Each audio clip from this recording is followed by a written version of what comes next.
Namo tassa bhagavato arahato samma sambuddhassa. Namo tassa bhagavato arahato samma sambuddhassa. Namo tassa bhagavato arahato samma sambuddhassa. Okay, we are discussing now the Sutta number 27 in the Majjhima Nikaya, the Cūḻahatthipadopama Sutta, the Simile of the elephant's footprint. And last time I discussed the passage on the abandoning of the 5 hindrances. And now I have to explain a little bit the concept of abandoning. This is a very important concept in Buddhism, since you could say like one of the main themes of the Buddha's teaching is the abandoning of the defilements. And now when we speak about defilements, according to Buddha psychology speaks about the defilements existing at 3 levels of the mind. Here in this class, I'm going to be throwing a lot of Pali terms at you. But it's important, I'm going to also give the English equivalent, but it's important to get these terms down and to understand them, because these terms and concepts, they give a very useful and quite an intricate map for understanding the terrain of the Buddha's teaching. Okay, so we have what I call a 3-fold layering of the defilement.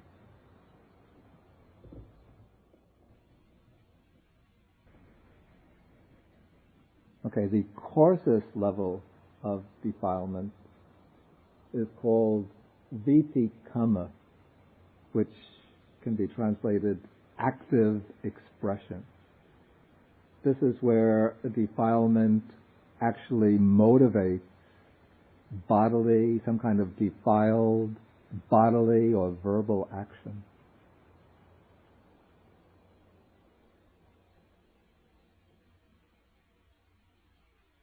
Then a subtler level of the defilement action is called pariyuttana, which means it might be translated mental obsession, but if that's too strong, you could even call it the arising of a defilement into the mind.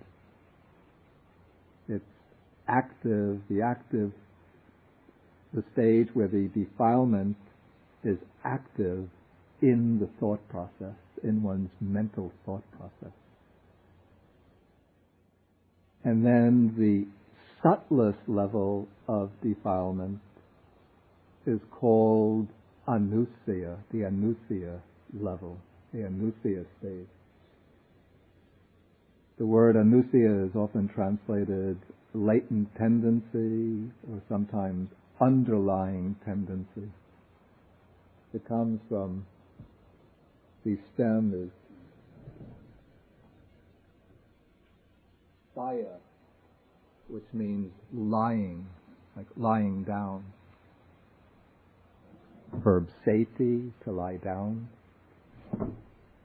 And anu means along with. So these are the defilements. When they don't have to be active. They can be very quiet, like they're sleeping, but they're lying dormant in the very deep layers of the mind, so that we might not be even aware of them. But the defilements are lying there, and in this stage, the defilements, we can say, follow us from life to life.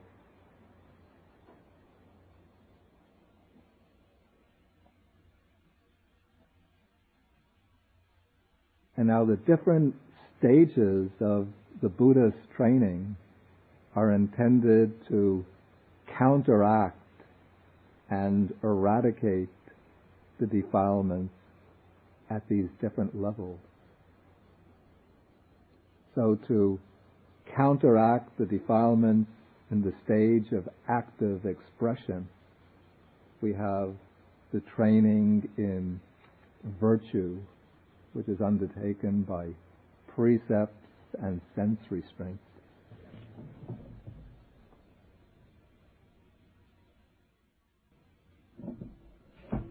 Okay, so one counteracts the active expression of the defilements, the expression through bodily and verbal action, by undertaking precepts, by sense restraint, by the various observances that are called Simile, often translated as virtue.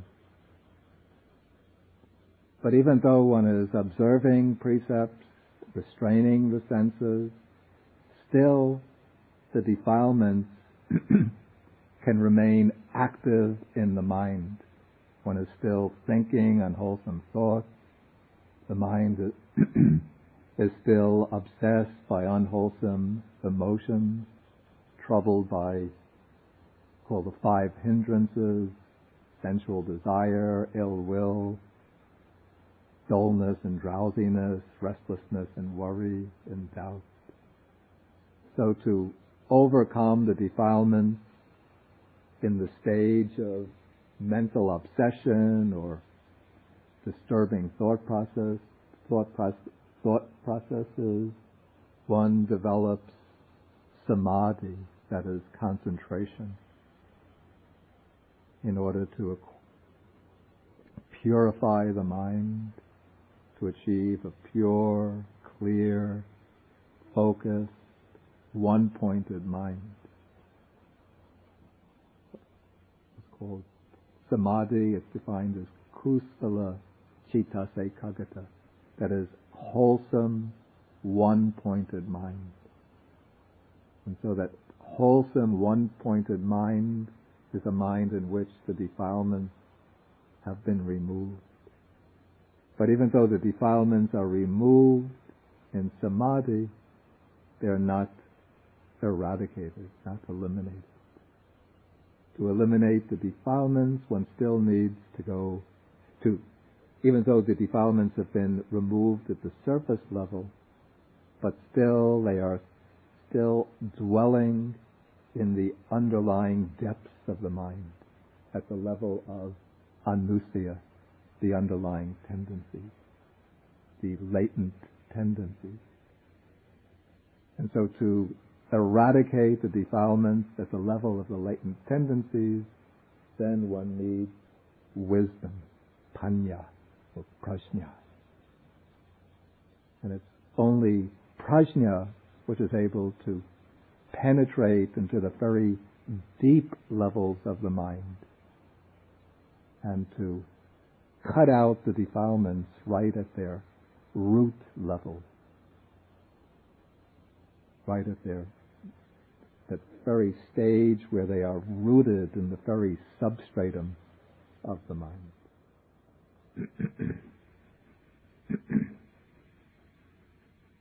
Okay, now that takes us to the topic, or takes me to the topic of abandoning, when we speak about the abandoning of defilements, the abandoning of the hindrances.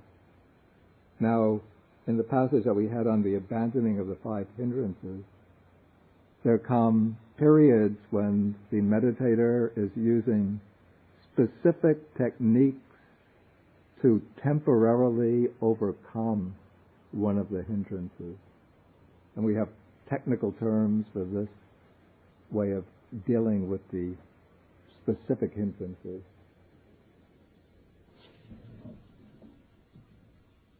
I wish I didn't have to lay these technical terms on you, but there are no real adequate. First I lay the technical Pali terms, then I give English equivalents, then I explain.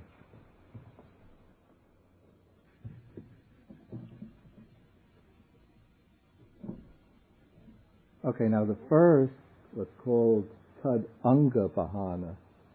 Anga means factor. Tad is actually tongue, that. So it's literally that factor abandonment.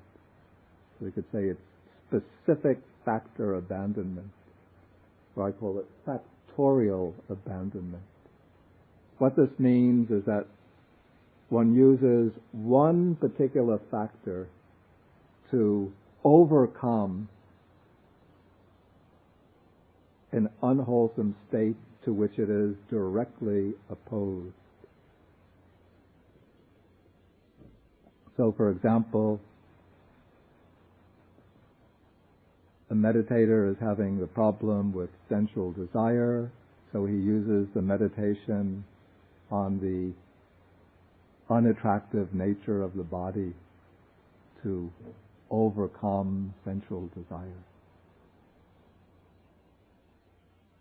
Or the meditator is having trouble with ill will and anger, so he uses the meditation on loving kindness, metta bhavana, to overcome that ill will and anger. Or one is having trouble with sloth and torpor, mental dullness and drowsiness, so one uses the perception of light to overcome that dullness and drowsiness. Or one is having trouble with the restlessness and remorse, and so one takes a calming, peaceful object, like meditation on the breath, to calm the mind down.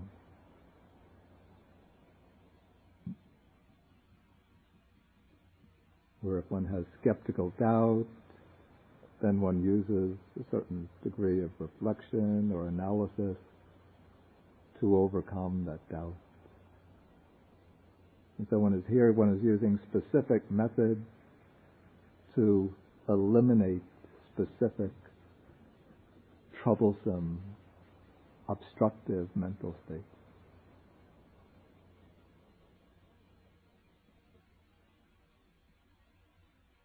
And it seems the paragraph number 18 is describing, in the initial stages, I would say, the way a meditator uses here the meditator is probably beginning with a basic meditation object, like maybe the mindfulness of breathing, or since he's aiming for the jhanas, the absorptions, he might be taking one of the kasina objects, the Chinese, you call it shi, you had it last week, shi, bian, chu. That's very close to the original Pali, kasina yatana. Kasina yatana. Dasa kasina yatana, exactly.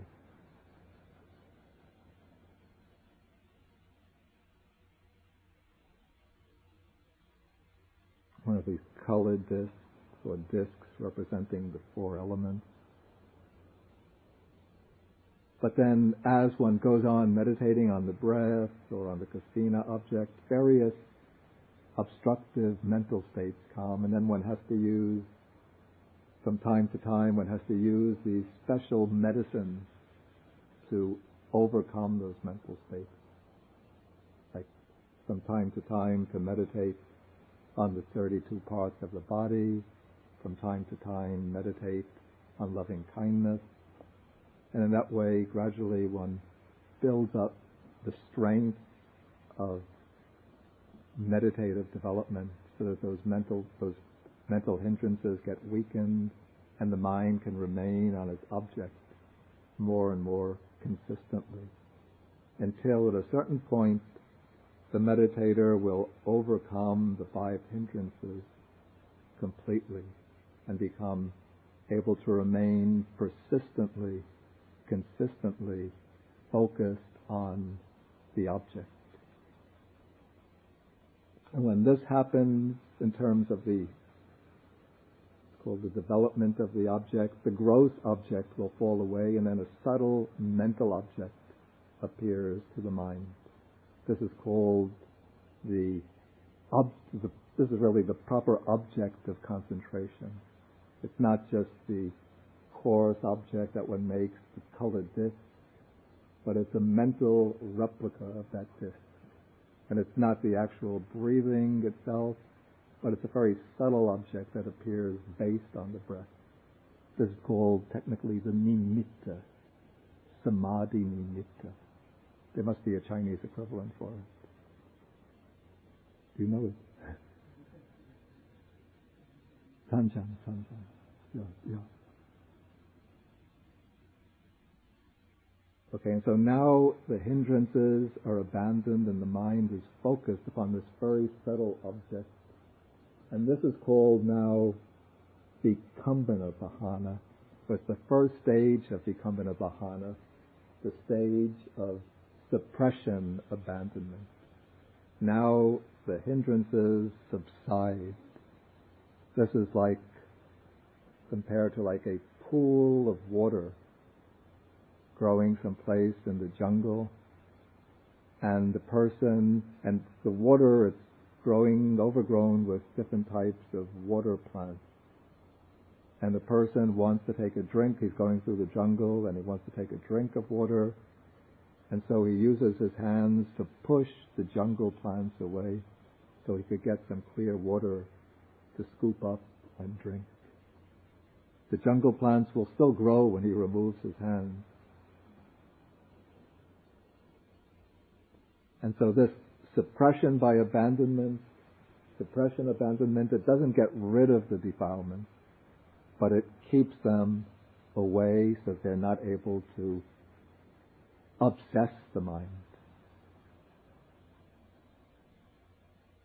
And now what we're dealing with here when we speak about having thus abandoned these 5 hindrances, in the beginning of paragraph 19, having thus abandoned these 5 hindrances, imperfections of the mind that weaken wisdom, that would be the very first stage of suppression abandonment. In the commentaries, this stage, I wrote it last week. I'll take this off now.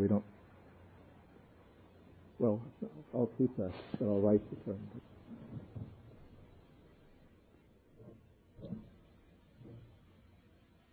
Okay, in the commentaries, this stage is called access concentration or neighborhood concentration.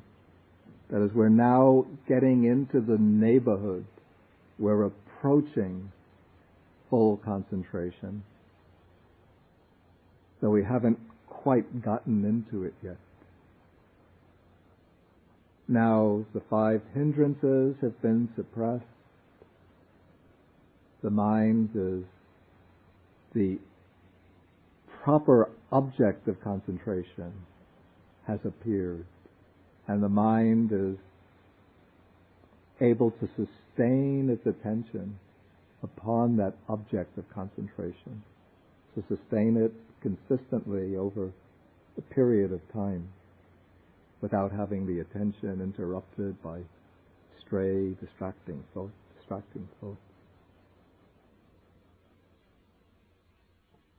But still, the concentration, it's not really deep.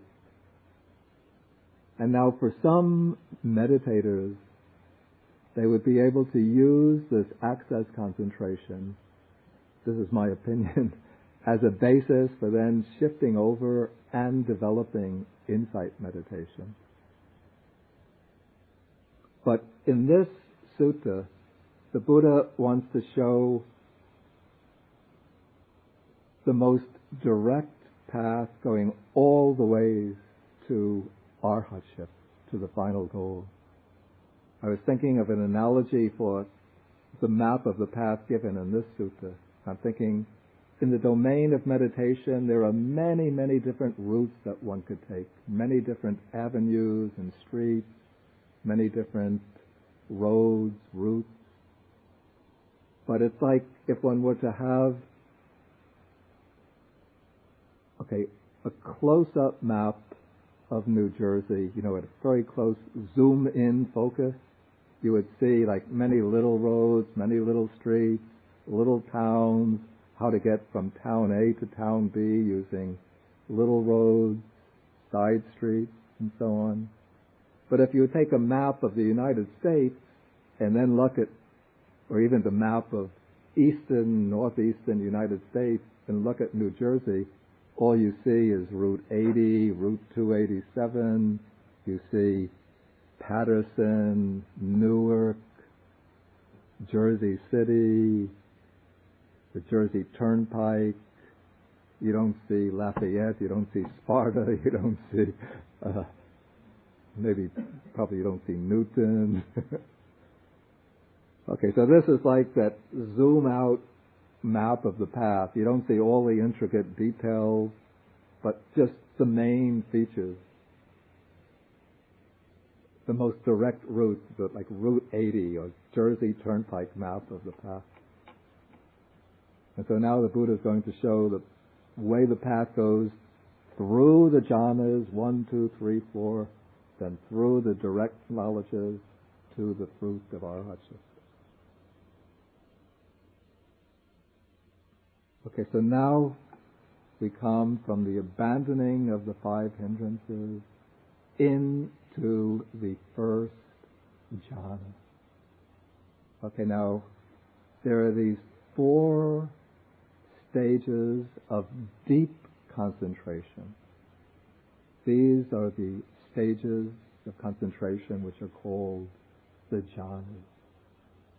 The jhanas come from the verb jayati, which means to consider closely, to observe closely, to contemplate. And somehow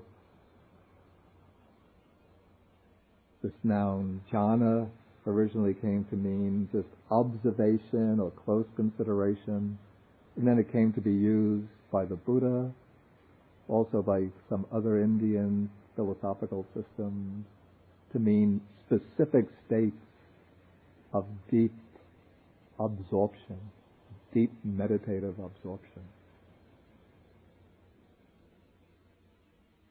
And now, even though it might be possible to go directly from access concentration to insight meditation, in access concentration, the 5 hindrances are not really well suppressed. But here the Buddha wants to show how the stages in which the hindrances are removed, suppressed, and really kept pushed far and far into the background.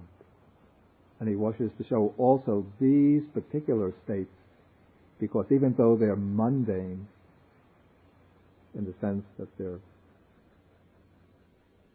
in a sense mundane states, they're not states of nirvanic bliss, but still these were the states that the Buddha himself had entered during the period of his own quest for enlightenment. If you remember, and I'll just refer back to this sutta. This was sutta number 36, which we studied last year, the Greater Discourse to Sachika. It is on page 340. When the Buddha had been experimenting with these extreme ascetic practices for many years, 6 years, according to tradition, and he found they didn't lead to any kind of higher wisdom.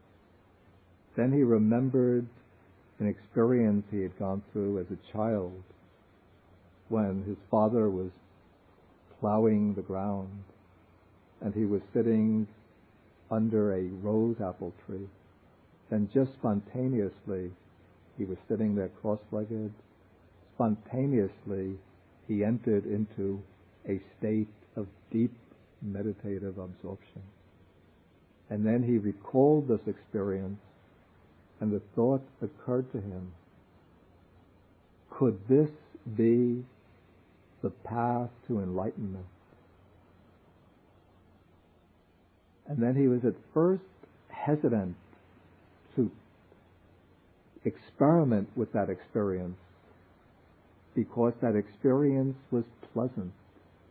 And as an ascetic, he thought one has to avoid pleasant experiences. But that was the dominant idea amongst the spiritual seekers, that pleasant experiences are dangerous. They're seductive. They're traps. They're they're sticking points of attachment. So we have to keep away from them. But when the Buddha reflected upon that experience, he realized that, he says, why should I be afraid of that pleasure, which has nothing to do with sensual pleasures and unwholesome states? And then he concluded that I am not afraid of that pleasure, since it has nothing to do with sensual pleasures and unwholesome states. And so then the Buddha, after he regained his strength, his bodily strength, then he entered into that state of the first jhana. And then from there he went through the successive jhanas until on the basis of the jhanas he was able to attain the higher knowledges and then to attain enlightenment. And so after his enlightenment as a teacher, then he frequently recommended the jhanas to his disciples as first as a way to overcome the hindrances, and then also because this is a higher pleasure, a higher happiness, so it's a way to draw the mind away from sensual happiness, sensual pleasure, and lead it to the pleasure, the bliss of enlightenment.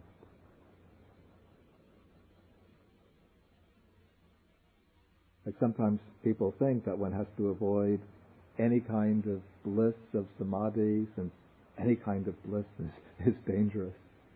But in fact, the Buddha is a skillful teacher, and he uses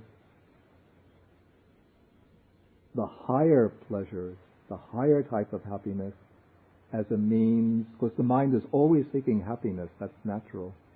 So first, and in its ordinary condition, the mind seeks sensual happiness. So if one just says, withdraw from sensual happiness, sensual pleasure, but I'm not going to give you any other happiness, then the mind just dries out. But the Buddha uses the jhanas as a kind of meditative happiness. And then once one experiences the happiness of, even a little taste of the happiness of the jhanas, then it's so much more refreshing and blissful than sensual happiness that one doesn't want to enjoy sensual happiness anymore. And then once one really indulges in the bliss and joy and rapture and tranquility of the jhanas, then of course there's a danger. One can develop attachment to it. But then the Buddha will teach, cut off that attachment. First one goes through the successive jhanas, leaving the lower jhana, reaching the higher jhana, the higher jhana, the higher jhana. Then one has to contemplate the jhanas themselves as anicca, impermanent, dukkha, unsatisfactory, insecure, anatta, not mine, not I, not myself. Then one gives up the attachment to the jhanas. Okay, so now we come to the first jhana. Okay, so now having abandoned these 5 hindrances, imperfections of the mind that weaken wisdom, quite secluded from sensual pleasures, secluded from unwholesome states, he enters and abides in the first jhana, which is accompanied by applied and sustained thought with rapture and pleasure born of seclusion. Okay, this is a stock definition which occurs probably at least 10 times, maybe as many as 20 times in the Majjhima Nikaya. it seems the compilers of the canon, probably the Buddha himself, used this stock definition. And so whenever the text explains the first jhana, always the same formula is used. So we have here a set, certain fixed phrases. First come the preconditions for entering the first jhana. One abandons the 5 hindrances. Then what says the same thing? Secluded from sensual pleasures. That's the objective barrier that one has to overcome. That is the external sensual pleasures. One has to remove oneself from them by leading a simple life, a detached life. And then secluded from unwholesome states. The unwholesome states are the internal obstacles, namely the 5 hindrances themselves.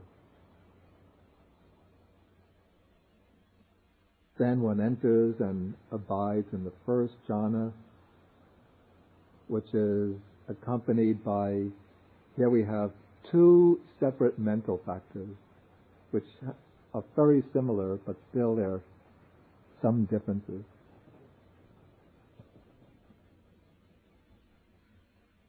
Yeah, okay. We speak of access concentration. I spoke of access concentration as a state in which the mind becomes well concentrated on the object. But still, access concentration, it's not yet a state of full concentration. And the difference is that in full concentration, the certain factors become strengthened to such a degree that they bring about, we might call, a quantum shift in the level of consciousness. They actually shift the mind to a different level of consciousness, so that it is no longer functioning on the ordinary sensory level, the level of this particular world in which we dwell, but the mind is now functioning on a level that corresponds to that of the rupa, the world of pure form.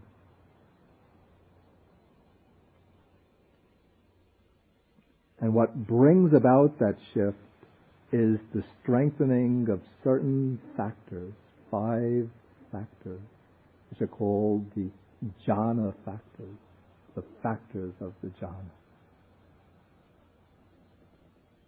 4 of them are mentioned in the formula of the suttas.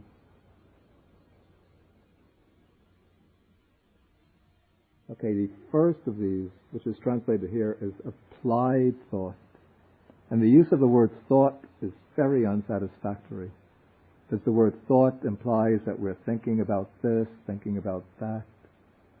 But what is called vitakka is actually, it's a mental function which applies the mind to the object. So we could call it, I call it here, mental application. So in the jhana, there's no thinking going on as we know thinking. One is not thinking about the object. This is good, this is bad. What am I going to do tomorrow? What am I going to do? What did I do yesterday? One is not even thinking about the object. One is not thinking in-breath, not thinking out-breath, not thinking blue, if it's a blue kasina, not thinking earth, if it's an earth kasina. But vitakka is just the factor that applies the mind to the object. Metaphorically, it's said that it lifts the mind up and pushes it onto the object, places it onto the object. And its partner here is called vichara. The two often go together, though they're not quite inseparable. Vichara, here it's translated sustained thought. But later I've changed my translation to examination. Vichara is what examines the object. But again, this is not an examination in the sense of looking at the object, evaluating it, thinking this is good, this is bad, I like this object, I don't like this object. But it's just an inspection, what inspects the object.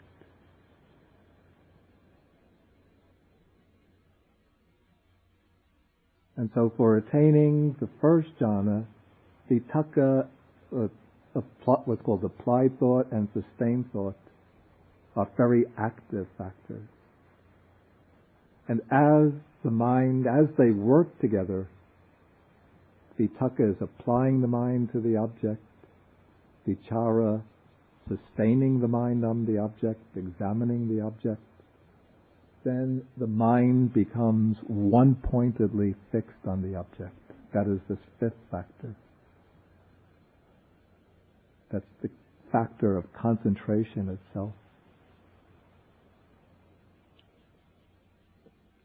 And as that concentration becomes stronger in the process of approaching the jhana, then there arises what's called piti, which I translate somewhat inadequately rapture. But rapture, again, it doesn't quite hit the mark. Maybe it suggests too much excitement. I wonder whether elation might be a better rendering. Or even, but joy, I sort of reserve for another Pali word. But joy also suggests something of the quality of piti. It's a kind of, there's an element of excitement in piti, an element of exuberance, exhilaration,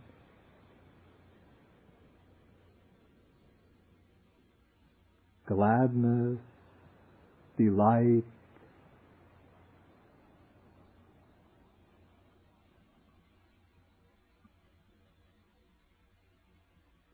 And so it's relatively coarse compared to its partner, sometimes partner, called sukha.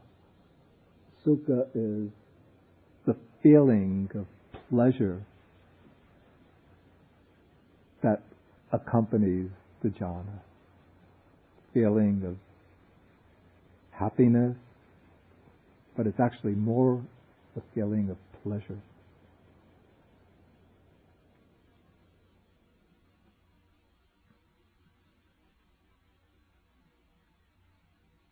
The commentaries, they try to illustrate the difference between piti and sukha using a simile.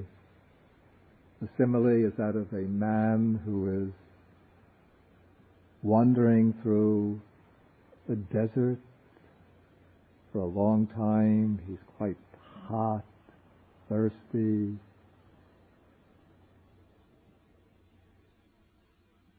Only has his supply of food is running low. Then as he's going through, he comes across another man walking from the opposite direction. He asks whether there is an oasis anywhere nearby. And the man tells him, oh, just about 200 yards ahead, there's an oasis with a nice pond and palm trees, fig trees, date trees. And so the man hears this, he becomes very happy and joyful. He starts walking, and before long he sees just ahead of him the pond and the fig trees, date trees, plants growing, and he's very, very joyful and elated. Okay, that joy and elation that he experiences when he sees the pond right ahead, that is said to be like piti. Then he arrives at the oasis, he jumps into the pond, he bathes, drinks water, fills up his water bottle, eats some dates and figs, and fills his bags with various foodstuffs. Then he lies down under a tree and rests. That is said to be like sukha. Okay, this is a simile, and it's not perfect. There's some inadequacies. For one thing, the simile suggests that piti and sukha occur at different times, right? But actually, piti and sukha occur together. But if you just take the mental qualities, you could see that there's some relation to the mental qualities. Piti has that sense of elation, excitement, exuberance. Whereas sukha is more relaxed, calmer, satisfied. It's a sense of satisfaction. Okay, and so now, even though the way I explain it, there's some sequence to as the process of approaching jhana occurs, there's some sequence in the strengthening of these factors. But when the jhana is attained, all of these 5 factors are present together. And all of them work together, focusing and plunging the mind into the object, so that the mind becomes completely immersed in the object, completely absorbed in the object.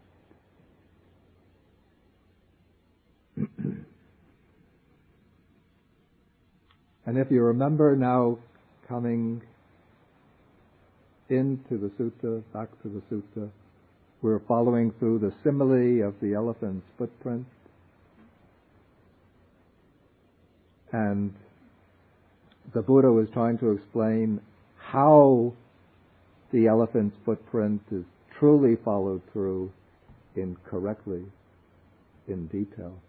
The person that he was speaking to gave a wrong simile of the elephant's footprint. He said that one has confidence in the Buddha, true confidence in the Buddha. Well, if one sees the footprints of the Buddha, footprints of the Tathagata, because one sees that the Brahmins convert and become disciples of the Buddha, one sees the Kshatriyas become disciples of the Buddha, one sees the householders become disciples of the Buddha, and one sees ascetics become disciples of the Buddha. The Buddha says that's the wrong way of tracking down the Tathagata by his footprint. But now the Buddha says, this is now a real footprint of the Tathagata. Because now one is tracking the Tathagata by the process by which he himself achieved enlightenment. And that first footprint that the Tathagata left in his own quest for enlightenment was the first jhana. So this is called a footprint of the Tathagata. Something scraped by the Tathagata. Something marked by the Tathagata. But a noble disciple does not yet come to the conclusion the Blessed One is fully enlightened. The Dhamma is well proclaimed by the Blessed One. The Sangha is practicing the good way. And a reason why he wouldn't come to this conclusion, what would be a reason?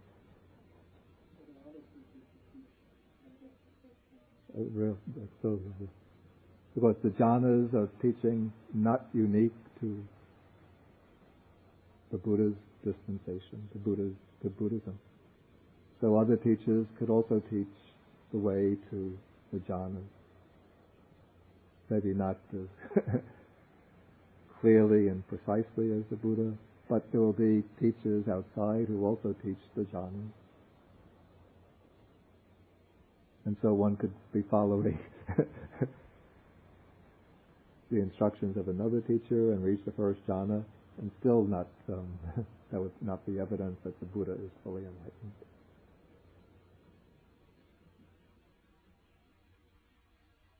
Okay, maybe at this point then I will stop the exposition, and if there are any questions.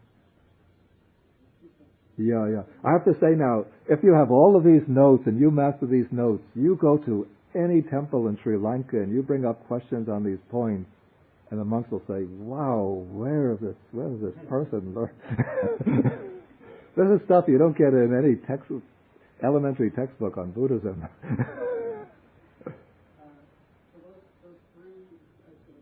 Yeah. Yeah, I didn't actually come to the Sūtta yet. Yeah.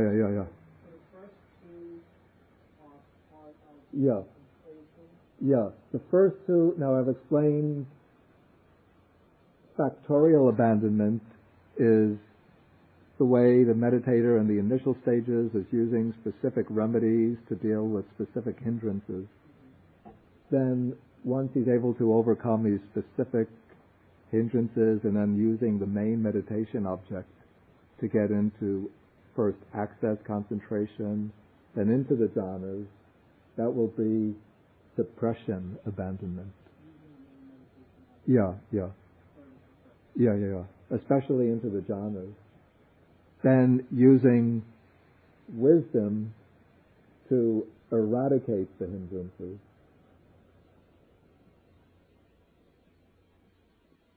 Using wisdom to eradicate the hindrances, that will be eradication abandonment. That I didn't explain because we didn't actually come to that in the sutta yet. That's what comes in the section on the destruction of the taint in paragraph 25. So I have to revive that part of the diagram next week.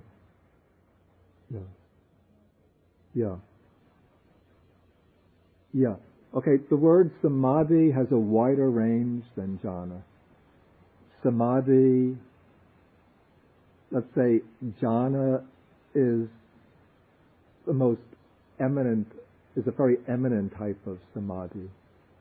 But there is samadhi which is approaching jhana, short of jhana. Just when the mind becomes concentrated, even if you're practicing meditation, the mind becomes concentrated for a few minutes, so you're focusing quite clearly on the object. You could say that you're experiencing some samadhi, but you wouldn't call that a jhana unless you really get into a proper jhana in the sense of absorption. No, in jhana there's no insight in the sense of examining impermanence, examining a non-self. It's just complete absorption in the object. Yeah. There is awareness. Of course, there's very clear consciousness. Yeah.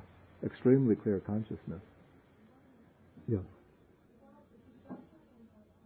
Yeah.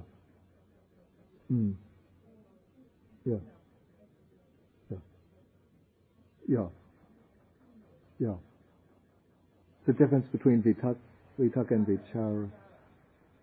I have to say it's very difficult to explain the difference between them. And in terms of experience, okay, one just has to sort of reflect back on one's own experience of, okay, suppose one is taking a kasina object. And I don't have very much first-hand experience with kasina.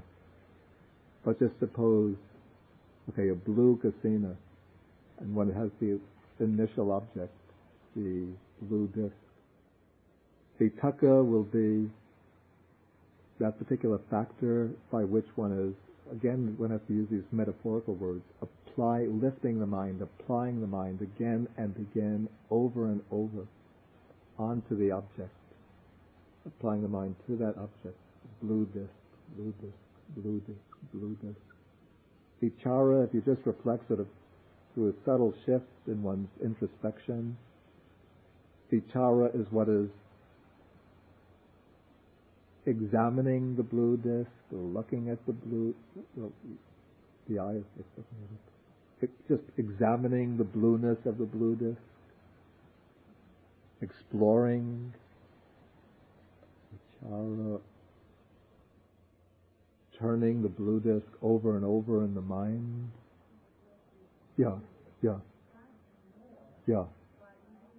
It's not that vitakka turns into vichara. No, vitakka and vichara are distinct. What I would say is that at the beginning, vitakka is more prominent, because at the beginning one has to make a more determined effort to apply the mind at the object. And the examining of the object is more in the background. But once the object becomes fixed more clearly in the mind, then the applying of the mind to the object can soften. One could soften that function, and the examining of the object becomes comparatively more prominent. There's something I wanted to say, but then it'll come back. Yeah. Don't they become one? They never actually become one in the sense of being identical. In a sense, only in the sense that the object of the mind in the jhana, or even in the stage preceding the jhana, is a purely mental object. Now, one is not dealing with the physical object that one initially used as a basis for concentration. Once the mind reaches a certain level of concentration, that object falls away, and one is able to pick up the mentally created object, which has been based upon that original physical object. And so then one takes a purely mind-created object, a purely perceptual object, and then that is the object of the concentration. In that sense, the mind and its object are one. Yeah. Yeah.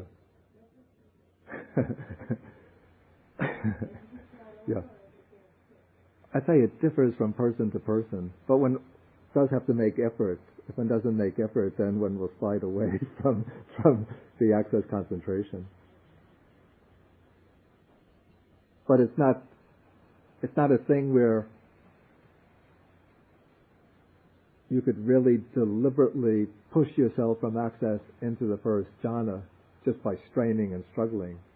It's just a matter of, you have to make an effort, but then it's a matter just of the faculties maturing on their own. Somewhat like if you have a delicate plant, to grow it, you have to make the effort to give it proper water, proper nutrition, but you don't make the effort for it to flower. It flowers when it reaches the proper. Now I remember what I wanted to add to Sukhi on the distinction between vitakka and vichara. The commentaries give some similes, which again, similes are always to be taken with a grain of salt. They say, let's see, vitakka is like, a compass for drawing a circle. Vitakka is like the point of the compass that you stick into the paper. Vichara is like the point that you use to turn around to make the circle. Or it's like, I think when drawing a plate, vitakka is like the hand that holds the plate firmly. Vichara is like the hand that turns around to try the plate. Another simile I don't like because it suggests a difference in time. Vitakka is like you strike a gong. Then vichara is like the reverberation of the gong. I don't like that because it suggests a cause and effect relation between them, which is not the case. There were two more similes, I don't remember them. Yeah. I'm not quite sure that I get the point. Yeah.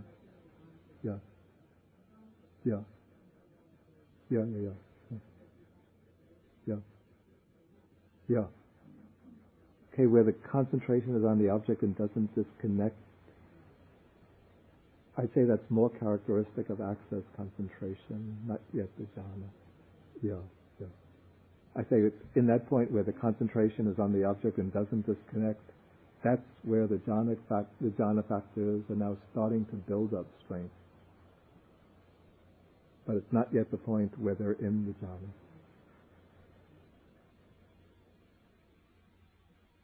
And also just to come to this point raised by Janet here, about effort and energy, sometimes the way to bring about that quantum shift, it's not by pushing, but by softening the effort rather than pushing the effort. Because pushing the effort tightens the mind, and that creates agitation. But sometimes it's a matter of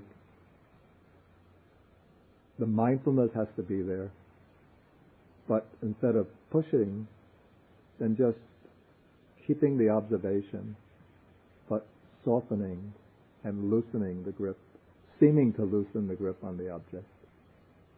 But since with mindfulness one is observing the object, but that loosening of the mind is what allows the concentration to deepen, and then the mind makes the shift. Yeah. Yeah. Yeah. Yeah. Yeah. Yeah. That's a very good analogy. Okay, maybe one more question. I don't really know enough about Zen archery to say whether it's so or not. Okay, then we'll stop and continue next week. Okay, we do the sharing of the merit. No snow today. What's happened? Snow devas are taking a Tuesday off. Akasata chabumata deva naga mahidika punyantang anumoditva chirang rakantu sasanang. Akasata chabumata deva naga mahidika punyantang anumoditva chirang rakantu sasanang. Akasata chabumata deva naga mahidika punyantang anumoditva chirang rakantu mang parang. Etavata chame sampadang punya sampadang sabbe deva anumodantu sabba sampati siddhya. Etavata chame sampadang punya sampadang sabbe bhuta anumodantu sabba sampati siddhya. Etavata chame